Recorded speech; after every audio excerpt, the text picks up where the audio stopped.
Good morning, good afternoon, and good evening, ladies and gentlemen. My name is Chico Colo, and I'll be talking to you about the anatomy of the thyroid gland. Now, what's the thyroid gland, you ask? Well, it's this wonderful butterfly, bow tie shaped object on top of your neck. Actually, it's one of the most important endocrine glands in your body, and it actually develops before all the other endocrine glands. And it's anterior to the larynx, or your voice box, and the trachea. Now, let's take a little closer look, okay? So the thyroid gland is located, as I said, anterior to your neck or your pharynx, and it has two lobes, the left and the right lobe, which are connected by the isthmus. And on the back, or parallel to the thyroid gland, it has parathyroid glands, which are these wonderful nodules. Now, the parathyroid gland is very important because it produces a hormone known as parathyroid hormone. Parathyroid hormone increases calcium levels. Now, this is antagonistic to a hormone created by the thyroid gland known as calcitonin. Calcitonin maintains calcium levels at a stable level, meaning they do not increase calcium levels.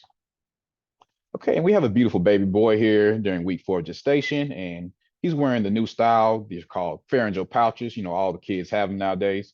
And right in between 1 and 2, we have something called the thyroid prominence. Now, as a matter of fact, it's called the thyroid primordium. Pri for first. And it's called the thyroid primordium because it's the first portion of the thyroid, or the first remnant of the thyroid that begins to develop in the embryo.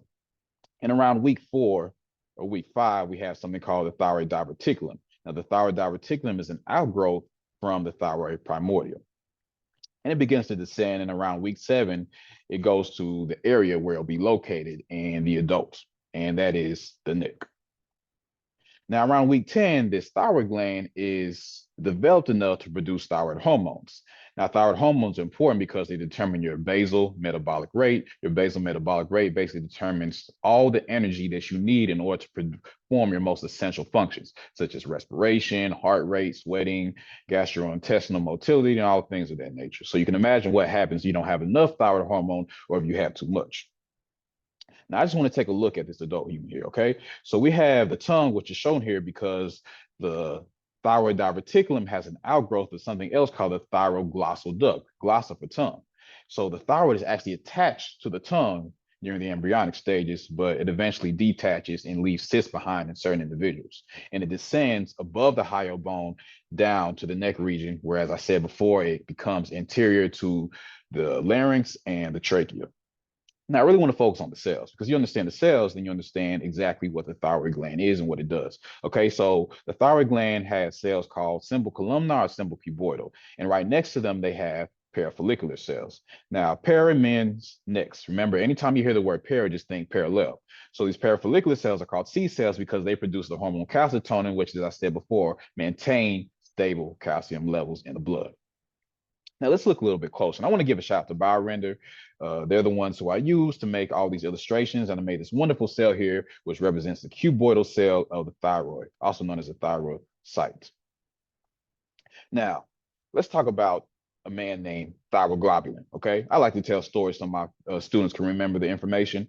And we're going to talk about a man named TG, okay? On the street, he's known as TG. In the house, he's known as thyroglobulin, okay? So TG is basically the backbone or the scaffold that's necessary in order to produce the thyroid hormones. So TG's is made in the endoplasmic reticulum, and he's packaged and sent out through the Golgi apparatus.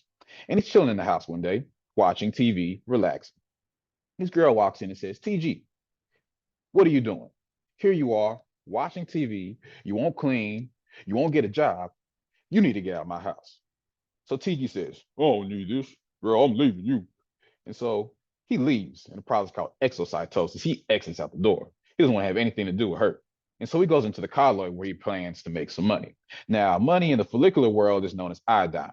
So he gets coupled to iodine. Now we have thyroglobulin here attached to tyrosine. Tyrosine is a non-essential amino acid. And whenever tyrosine gets iodine, it produces monoiodotyrosine. Whenever it gets two iodines, it produces diiodotyrosine. And when these two come together, TG is now rich because he doesn't just have one or two, he has T3 and T4, which are known as thyroid hormones. Triiodothyronine and thyroxine are the thyroid hormones. Very important.